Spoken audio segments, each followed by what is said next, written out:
અંકલેશ્વરમાં બોર્ડની પરીક્ષામાં કેટલીક વિદ્યાર્થીઓના ચહેરા પરથી હિજાબ કઢાવવામાં આવતા વિવાદ સર્જાતા વાલીઓએ વિદ્યાર્થીનીઓ સાથે સ્કૂલ ખાતે પહોંચી ગેરવર્તનની ફરિયાદ કરી હતી।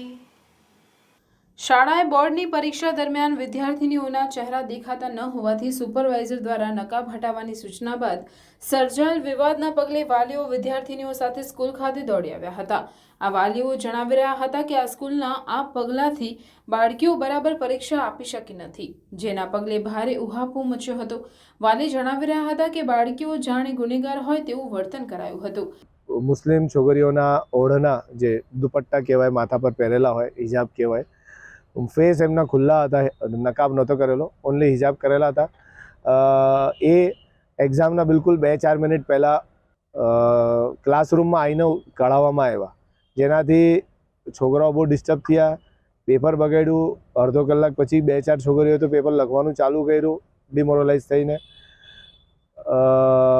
જ્યારે અમે આજે સ્કૂલમાં કમ્પ્લેન્ટ કરી, આ વાતની રજૂઆત કરી, તો એમનું અને પ્રિન્સિપલનું કહેવું એવું છે કે અમને ઉપરથી ડીઓમાંથી ઓર્ડર છે કે ફેસ દેખાવું જોઈએ, તો હિજાબમાં તો આમ પણ ફેસ દેખાય જ છે, અને કે અમને પ્રેશર હતું એટલે અમે આ કામ કર્યું છે। એટલે અમે કંઈ પોલીસ ફરિયાદ પહેલાં નથી કરેલી, એના પછી કલેક્ટર ઓફિસમાં અમે એપ્લિકેશન આપી અને હમણાં ડીઓ ઓફિસમાં ડીઓ મેડમને પર્સનલી મળવા આવ્યા।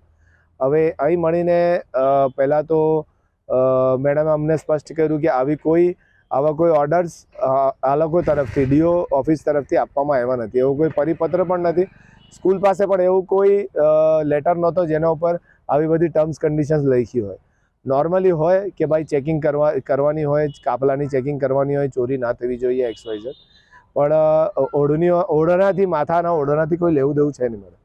પહેલાં એકવાર ચેક થઈ જાય નોર્મલી તો કોઈ પ્રોબ્લેમ નથી, છોકરીઓ કાઢીને ચેક કરાવી દે, પછી પાછા પહેરીને આરામથી એ લોકો એક્ઝામ લખી શકે, એવી અમારી માંગણી છે। અમારી માંગણી પૂર્ણ કરવામાં આવી છે, અને જે પણ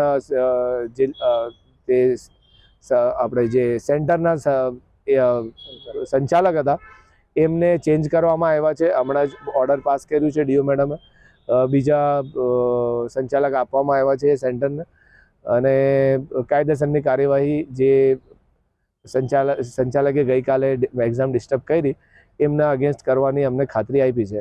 એમની આ એક્શનથી અમે થોડા હમણાં હાલ ફિલહાલ સંતુષ્ટ છે, આગળ પણ રિઝલ્ટ બેટર મળશે એવું અમને લાગે છે। Thank you. આ સામે શિક્ષણ વિભાગ અને પોલીસને જાણ કરવામાં આવશે અને તપાસ માંગવામાં આવશે। તો બીજી બાજુ શાળાના સંચાલક દીપક રૂપારેલે જણાવ્યું હતું કે શાળાનો આ નિર્ણય નથી, બોર્ડના નિયુક્ત અધિકારીઓની સૂચનાનું પાલન કરાયું છે। શાળામાં રજૂઆત કરવાનો અર્થ રહેતો નથી। આ અંગે જે કંઈ રજૂઆત કરવાની હોય તે શિક્ષણ અધિકારીની કચેરીમાં કરવી જોઈએ।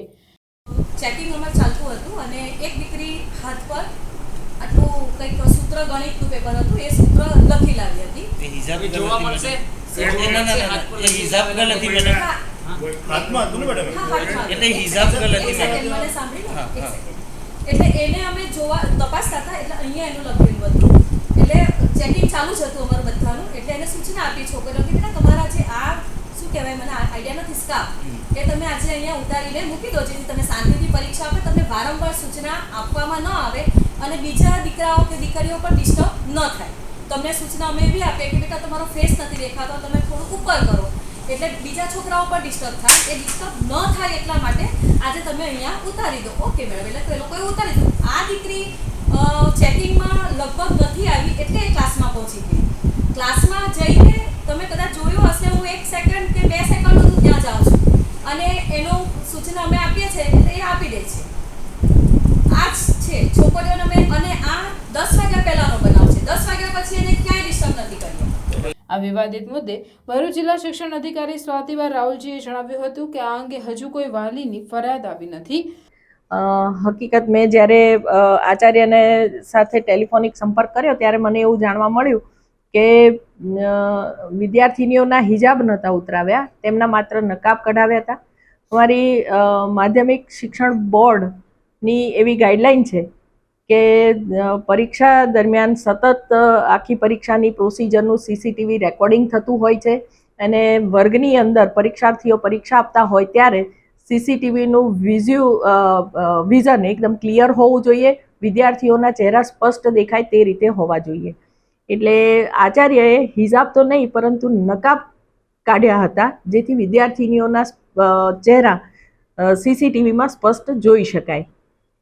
તેમ છતાં મેં આચાર્યને સૂચના આપી જ છે, ગઈકાલે એમને સમજાવ્યા હતા કે આપણા સરકારના નિયમોને બાદ ન આવે, પરીક્ષાની નીતિમત્તાને બાદ ન આવે એ રીતે, અને કોઈ પણ વિદ્યાર્થીના ધર્મને બાદ ન આવે એ રીતે વચલો રસ્તો કાઢી સલુકાઈથી કામ કરવું, નિયમનું પાલન કરાવવું, સ્ટ્રિક્ટ થવું, રૂડ નહીં થવું, આવી સૂચના મેં ગઈકાલે જ આચાર્યને આપી હતી. અને મને આમાં બહુ મોટો મામલો લાગતો નથી. ફરિયાદમાં એવું છે કે હજી મારા સુધી પણ વાલીની ફરિયાદ આવી નથી, અને પોલીસ કમ્પ્લેન થઈ હોય તો એની પણ મારી પાસે માહિતી નથી. અને સ્કૂલના આચાર્ય સાથે વાત કરતા તેઓએ બોર્ડની ગાઈડલાઈન મુજબ સીસીટીવી કેમેરા પરીક્ષાર્થીના ચહેરો દેખાય તે માટે માત્ર નકાબ હટાડવામાં આવ્યા હતા. ને એમના તરફથી સ્થળ સંચાલકોને સૂચના આપવામાં આવેલી કે જ્યારે બાળકો એક્ઝામ દેતા હોય એટલા કલાક એમને સ્કાર્ફ કે કોઈ આવરણ મોઢું દેખાવામાં તકલીફ થતી હોય એવું હોય તો એ દૂર કરાવવા. જે માટે થઈ અને ગઈકાલના મેથ્સના પેપરમાં અમુક બાળકોએ આવી રીતે સ્કાર્ફને પહેરેલો, એમને ગેટ ઉપરથી તો ના પાડવામાં આવેલી કે આ તમે વ્યવસ્થિત જગ્યાએ રાખીને ક્લાસરૂમમાં બેસજો, છતાં અમુક બાળકો મળેલા નહીં હોય અથવા એમને ધ્યાનમાં નહીં હોય એટલે એ વિડીયોગ્રાફી કરતા, એટલે જોતા ઓપરેટરના ધ્યાનમાં આવતા એમણે સ્થળ સંચાલકનું ધ્યાન દોરેલું કે આ 2-4 બાળકોએ હજી સ્કાર્ફ પહેરેલો છે.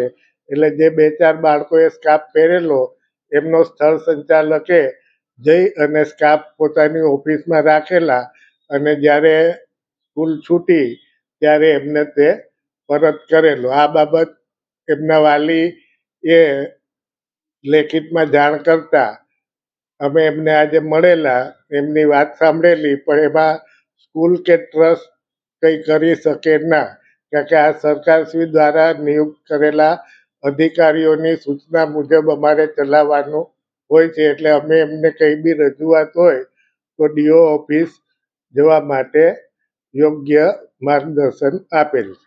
તેમ છતાં કોઈની ધાર્મિક લાગણી ના દુભાય તે રીતે આવા મામલે કાર્યવાહી કરવા સૂચના આપી છે. બોર્ડની ગાઈડલાઈનના પાલન બાબતે પરીક્ષા કેન્દ્રોને સ્પષ્ટ સૂચના આવા કિસ્સાઓમાં આપવામાં આવે તે જરૂરી છે, જેથી આવા વિવાદ ઊભા ના થાય. ગાયત્રી વિદ્યા વિહાર આશ્રમ શાળા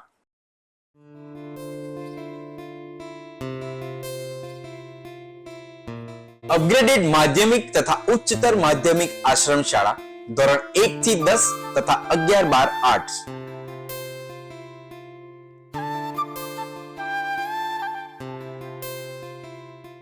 આશ્રમ શાળામાં ફક્ત આદિજાતિના વિદ્યાર્થી ભાઈ બહેનોને જ પ્રવેશ આપવામાં આવશે.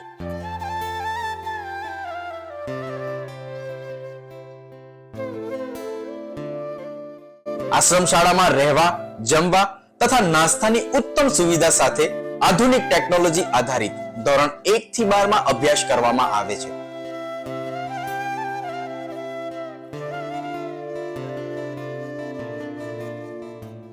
ગાયત્રી આશ્રમ શાળાથી દેડિયાપાડા, નર્મદા જિલ્લા સુધી વર્ષમાં 5 વાર ટ્રાન્સપોર્ટેશન પણ આપવામાં આવે છે.